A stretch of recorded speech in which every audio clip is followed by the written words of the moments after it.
Hello बच्चों, good morning. तो आज मैं केमिकल काइनेटिक्स का लेक्चर नंबर 9 शुरू करने जा रहा हूं। इससे पहले वाले वीडियो आप नहीं देखे हैं तो प्लीज देख लीजिए, ठीक है। और एक बात और ध्यान रखिएगा आप लोग कि ये जो लेक्चर है इतना इम्पोर्टेंट है आपके बोर्ड के लिए या किसी भी इंट्रेंस एग्जाम के लिए, मतलब इंजीनियरिंग मेडिकल कुछ के लिए इतना इम्पोर्टेंट है कि इससे ज्यादा इम्पोर्टेंट इस चैप्टर में कोई टॉपिक है ही नहीं, ठीक है। तो आप लोग जो है अच्छी तरह से इसको ध्यान पूर्वक पढ़िएगा। एक बात और, यदि आप लोग फर्स्ट ईयर में मतलब 11th में इंटीग्रेशन, डिफरेंशिएशन, लॉगरिथम ये सब नहीं पढ़े तो थोड़ा सा दिक्कत होगा। केवल आप लोग रट लीजिए कि ऐसे ऐसे ऐसे ऐसे होता है, लेकिन जैसे ही आप लोग डिफरेंशिएशन, इंटीग्रेशन और लॉगरिथम पढ़िएगा तो आप लोग को समझ में आ जाएगा कि हाँ सर कैसे कैसे क्या क्या बोल रहे थे। और एक चीज बहुत ध्यान रखना है आप लोग को कि इस लेक्चर में जो है आप लोग को, ठीक है, प्रथम कोटि की अभिक्रिया बतलाने जा रहा हूं, उसका डेरिवेशन करने जा रहा हूं, ठीक है। तो इसका और सारा पार्ट जो है अगला लेक्चर में आएगा, क्योंकि इसके लिए ग्राफ व्राफ भी बहुत सारा है, बहुत सारा न्यूमेरिकल भी है, ठीक है। थोड़ा सा लंबा चलेगा ये टॉपिक, ठीक है। तो वही बात, नोट्स देखने के लिए टेलीग्राम चैनल ज्वाइन कर लीजिए। पसंद आता है तो वीडियो को लाइक कर दीजिए। अच्छा लगता है, सोचते हैं कि हाँ हमारे पास भी इस तरह की नोटिफिकेशन आता रहे तो चैनल को सब्सक्राइब कर लीजिए। ओके, वीडियो शुरू करते हैं। देखिए, हम लोग बात करने जा रहे थे प्रथम कोटि की अभिक्रिया। प्रथम कोटि की अभिक्रिया, जब प्रथम कोटि की अभिक्रिया के बारे में चर्चा करने जा रहे हैं तो हम पहले बोल देना चाहते हैं कि प्रथम कोटि की अभिक्रिया क्या होती है। तो वैसी रासायनिक अभिक्रिया जिसको हम लोग यूज करते क्या, फर्स्ट ऑर्डर रिएक्शन, वैसी रासायनिक अभिक्रिया जिसकी ऑर्डर, जिसकी कोटि एक होती है उसे प्रथम कोटि की अभिक्रिया कहते हैं। और इसका बहुत सारा एग्जाम्पल हमने ऑलरेडी कुछ इसके पिछले वाले लेक्चर में हमने कर दिया है, ठीक है। तो वीडियो आगे बढ़ाते हैं, ठीक है। तो हम लोग जो है इस टॉपिक में ड्राइव करने जा रहे हैं कि प्रथम कोटि की अभिक्रिया के लिए रेट कांस्टेंट के का जो फॉर्मूला होता है 2.303 बटा टी लॉग ए नोट बटा ए, ठीक है। इसको मैं ड्राइव करने जा रहा हूं, ठीक है। के है, के बराबर है 2.303 बटा टी लॉग ए नोट बटा ए।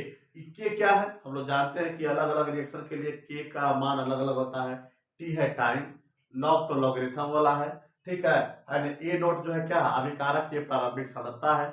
और ए क्या है, टी समय बीत जाने के बाद बचा हुआ सांद्रता। जैसे मान लीजिए शुरुआत 100 रुपया था, ठीक है। 1 घंटा बीत गया तो अब कितना बचा, मान लीजिए कि 70 रुपया खत्म हो गया, 30 रुपया बचा। तो 100 यहाँ लिखाएगा और 30 रुपया यहाँ लिखाएगा। और जो 1 घंटा, अगर मान लीजिए 1 घंटा में 70 रुपये खत्म हो गया, 30 रुपये बचा है तो 1 घंटा यहाँ पर लिखा जाएगा, ठीक है। इस तरह से चलिए अब देखते हैं हम लोग, ठीक है। तो बाकी जो भी है, माना कि ई आया ऊ आया, सब कुछ जो है आपके नोट्स में लिखा गया है, ठीक है। तो ध्यान दीजिएगा, हम लोग जानते हैं कि चूंकि प्रथम कोटि की अभिक्रिया है इसलिए इसके लिए एन का मान कितना होगा, 1 होगा। और मान लीजिए कि यहाँ अभिकारक ए जो है वो प्रोडक्ट का निर्माण कर रहा है। तो हम लोग जानते हैं किसी भी रासायनिक अभिक्रिया में जो दर होता है वो अभिकारक की सांद्रता पर निर्भर करता है। जितना अधिक सांद्रता रहेगा, जितना अधिक कॉन्सेंट्रेशन रहेगा, उतना ही अधिक उसका स्पीड रहेगा।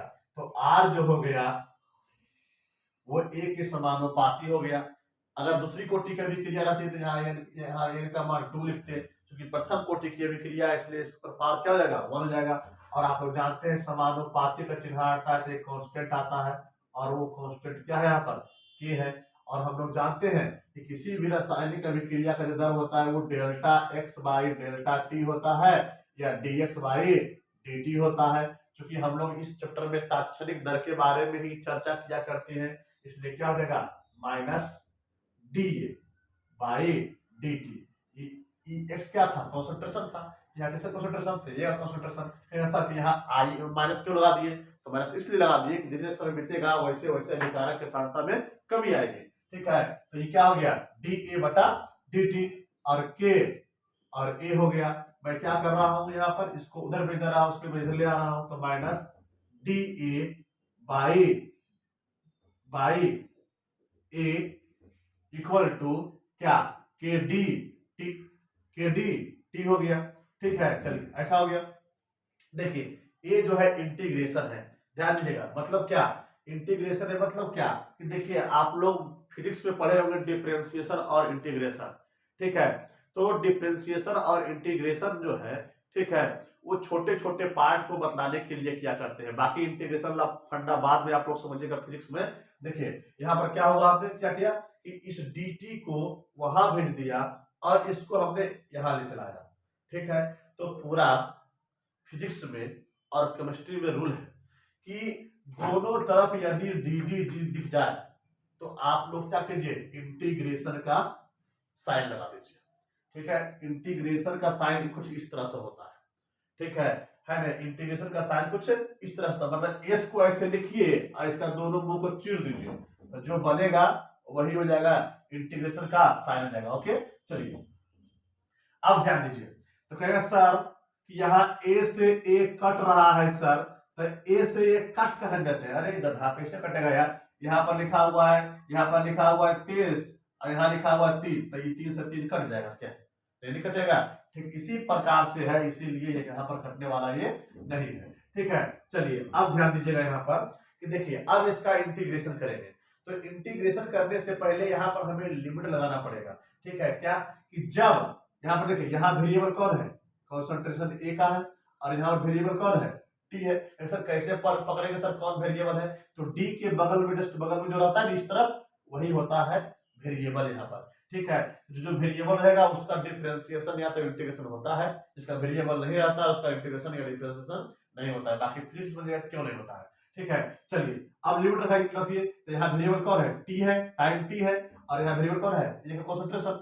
जब टाइम जीरो था, जब टाइम जीरो था तो हमने मान लिया कि वहां पर ए का कॉन्सेंट्रेशन ए नोट होगा, मतलब जब समय जीरो था तो 100 रुपया था। अब जैसे ही कुछ समय बीत गया होगा तो बचा हुआ सांद्रता कितना है, ए है, ठीक है। चलिए अब क्या कीजिए, आप ध्यान रखिएगा, कभी भी ऐसा हो जाए डी एक्स बट्टा एक्स, तो इसका इंटीग्रेशन होता है क्या, L N X, L N X होता है। एल एन का मतलब होता है नेचुरल लॉग, क्या, नेचुरल लॉग होता है, ठीक है, नेचुरल लॉग होता है। एल एन का मतलब होता है नेचुरल लॉग। हम समझ रहे हैं कि आप लोग को यहाँ नया नया जो है टर्म आ रहा है, दिक्कत दे रहा होगा, इसीलिए तो बोला हमने ये टॉपिक जो है पूरा इस चैप्टर के लिए जो है काफी इंपॉर्टेंट है। थोड़ा अगर आपको समझ में नहीं आ रहा है तो क्यों रख लीजिए कि ऐसा ऐसा ऐसा होता है, ठीक है। चलिए तो ध्यान दीजिएगा कि जो कांस्टेंट है उसको बाहर निकाल दीजिए, और यहाँ पर क्या है 1/x, इस तरह से लिख सकते हैं, ऐसे भी लिखा रहेगा 1/x dx का इंटीग्रेशन क्या होता है, ln x। तो क्या जाएगा यहाँ पर, जहां पर x है वहां पर कौन है, a है, तो लिखेंगे a, सॉरी ln a, ऐसा हो गया। और यहाँ पर ये जो रहता है इसको कहते हैं लिमिट, नीचे वाला जो रहता है उसको कहते हैं लोअर लिमिट, निम्न सीमा, जो ऊपर रहता है उसको कहते हैं हम लोग अपर लिमिट, उच्च सीमा। तो ऐसा लिखिए इंटीग्रेशन करने के बाद। सर इस सब गया कहाँ, तो कहा गया जब आप इंटीग्रेशन पढ़ोगे तो आप उसमें आएगा कि सब कहा गया, ठीक है। इतना ध्यान रखिए कि डी 1/x dx का इंटीग्रेशन ln x होता है, ठीक है। अब क्या यहाँ पर a नोट हो गया, अब यहाँ पर क्या हो गया, लोअर लिमिट अपर लिमिट, ठीक है, माइनस में यहाँ रहेगा। अब यहाँ पर कांस्टेंट के कांस्टेंट था, ठीक है, तो कांस्टेंट का डिफरेंशिएशन या तो इंटीग्रेशन नहीं होता है, ठीक है।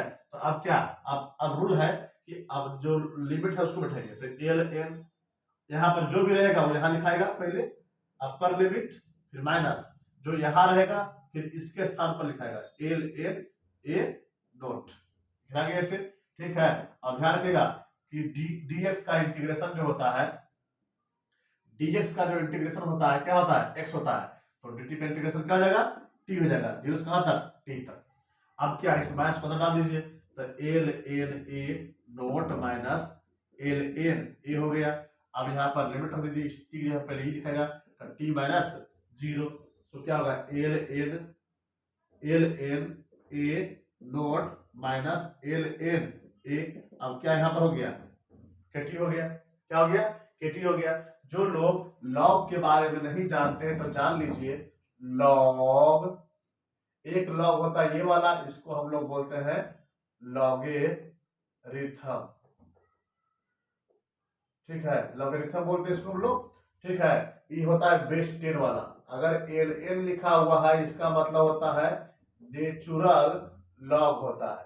ये होता है क्या, बेस ई वाला, बेस ई वाला। अगर एल एन एक्स लिखा हुआ है तो यहाँ पर ऐसे हो जाएगा, ठीक है।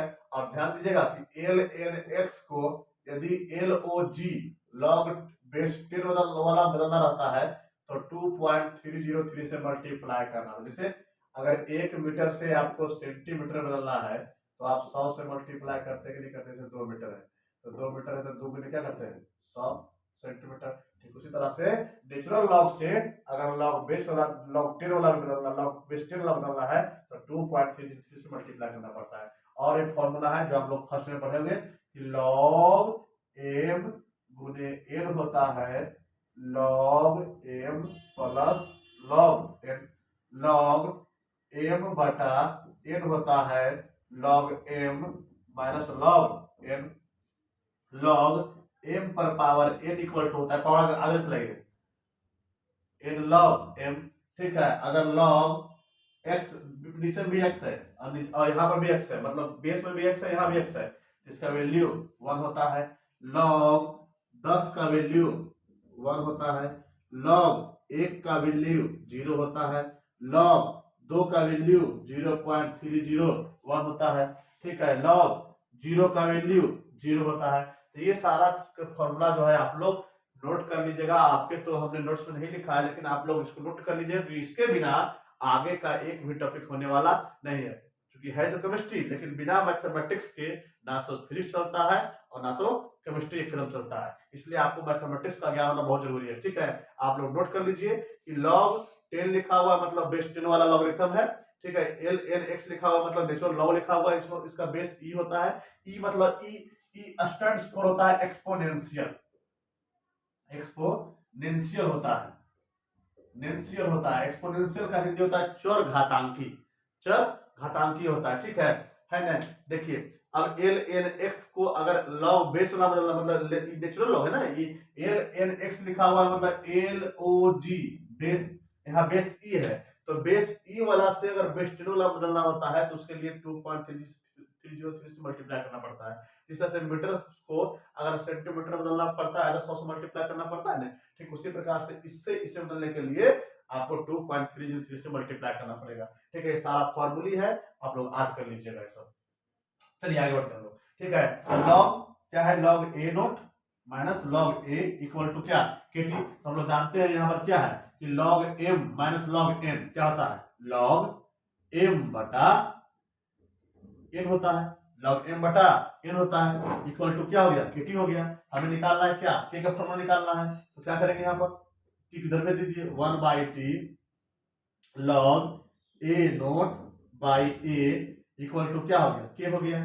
सो यहां से के बराबर आ जाएगा 1/t L N A naught और बाई ए। लेकिन इस फॉर्मूला का उपयोग नहीं होता, क्योंकि हमारे पास जो भी लॉग का मान होता है वो बेस 10 वाला होता है, ठीक है। इसका सारा क्या है, बेस 10, एल ओ जी लिखा हुआ है मतलब समझ लीजिए कि बेस इसका 10 है, और एल एल लिखा हुआ मतलब समझ लीजिएगा कि इसका बेस क्या है, ई है, ठीक है। तो इसका उपयोग तो हम लोग कर पाते नहीं है, इसलिए इसको हमें इसमें कन्वर्ट करना पड़ेगा एल ओ जी में, ठीक है। तो इसके लिए इससे जो है 2.303 से मल्टीप्लाई करना पड़ जाएगा, तो बन जाएगा एल ओ जी ए नोट और बाई क्या ए।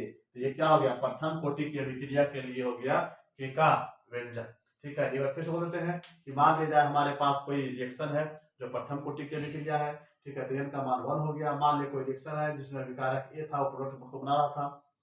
हम लोग जानते हैं किसी भी रिएक्शन का जो स्पीड होता है, रेट होता है, वो अभिकारक के सांद्रता के समानुपाती होता है। जितना अधिक सांद्रता रहेगा उतना अधिक उसका रेट रहेगा। जाहिर सी बात है, एग्जाम्पल को समझाया था, जिसके पास जितना अधिक पैसा रहेगा उतना अधिक खर्चा करता है, ठीक है। तो ठीक उसी प्रकार जितना अधिक यहाँ पर अभिकारक रहेगा उतना अधिक उसका स्पीड रहेगा उस रिएक्शन का, ठीक है। तो अगर समानुपातिक चिन्ह हटाएंगे तो एक कांस्टेंट आएगा, वो कांस्टेंट होगा के, क्या होगा, के होगा कांस्टेंट। और इस कांस्टेंट है ना, इस कांस्टेंट के को हम लोग बोलते थे रेट कांस्टेंट, जो कि अलग अलग रिएक्शन के लिए अलग अलग होता है, ठीक है, इसका वैल्यू, ठीक है। लेकिन हम बोले थे एक ही रिएक्शन रहे तो उसमें सांद्रता बढ़े घटे कुछ भी होवे, के का मान जो है बदलता कभी नहीं है। तो के का मान कभी नहीं बदलता है, तो के तो पूरे रिएक्शन के लिए समान होगा, ठीक है। ध्यान दीजिए यहाँ पर।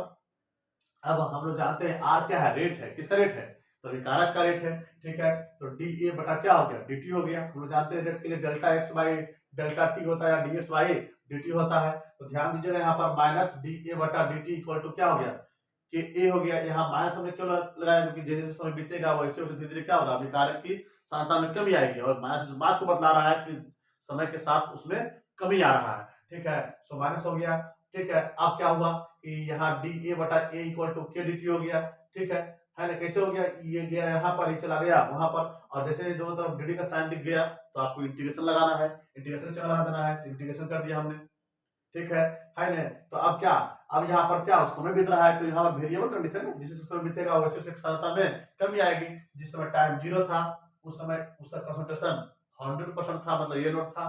ठीक है, जैसे कुछ समय बीत गया तो उसकी क्षमता बच के ये बचा होगा। जैसे मान लीजिए शुरू बार जब खर्चा करना शुरू नहीं किए थे तो उसमें मान लीजिए 100 रुपये था, अब मान लीजिए 1 घंटा बीत गया तो अब कितना बचा, 1 घंटा समय हो गया, यहाँ पर टी होगा, और बचा हुआ कितना है, 70 रुपये जब खत्म हो गया तो 30 बचा हुआ, तो 30 रुपये यहाँ खा गया। ठीक है, बाकी इंटीग्रेशन का रूल है, 1/x का इंटीग्रेशन करते हैं तो एल एन एक्स आता है। ठीक है, एल एन को हम लोग नेचुरल लॉग कहते हैं। ठीक है, तो अब क्या हो गया, यहाँ पर 1/x के रूप में है तो एल एन एक्स हो गया, मतलब एल एन ए हो गया, और लिमिट जो लिखा हुआ वो लिख दीजिए। फिर यहाँ पर कांस्टेंट का जो है ना तो कभी तो जो है डिफरेंशिएशन होता है ना तो इंटीग्रेशन होता है। वो जब फिजिक्स वाले सर पढ़ाएंगे या तो मैथ्स सर पढ़ाएंगे तो बताएंगे कि कांस्टेंट का डिफरेंशिएशन या तो इंटीग्रेशन क्यों नहीं होता है। ठीक है, तो क्या हो गया, डी टी हो गया। ठीक है, अब इसका लिमिट रखिए, तो पहले upper limit minus lower limit, जहां पर वेरिएबल रहता है वहीं पर एक बार अपर लिमिट फिर माइनस लोअर लिमिट। ठीक है, के हो गया, फिर क्या dt का dx का इंटीग्रेशन x होता है तो dt का इंटीग्रेशन t हो गया। ठीक है, ऐसा कर दिए। ठीक है, उसके बाद तो पूरा मैथमेटिक्स आ गया, आप लोग समझ गए होंगे। ठीक है, तो इस प्रकार से हम लोग प्रथम कोटि की अभिक्रिया के लिए जो है ना रेट कांस्टेंट का फॉर्मूला ड्राइव करते हैं। तो इसमें बहुत सारा ग्राफ प्राप्त भी है, तो हम ग्राफ के बारे में भी चर्चा करेंगे। तब तक आप लोग नोट्स में है ना एक 2 न्यूमेरिकल भी दिया गया है, आप लोग उसको देख के समझिए कि प्रथम कोटि की अभिक्रिया से न्यूमेरिकल कैसे कैसे बनता है, और इसको याद कर लीजिएगा। इसको याद किए बिना आगे कोई काम नहीं होगा, अभी बहुत बहुत लंबा चौड़ा डेरिवेशन करना और भी बाकी है। तब तक के लिए धन्यवाद।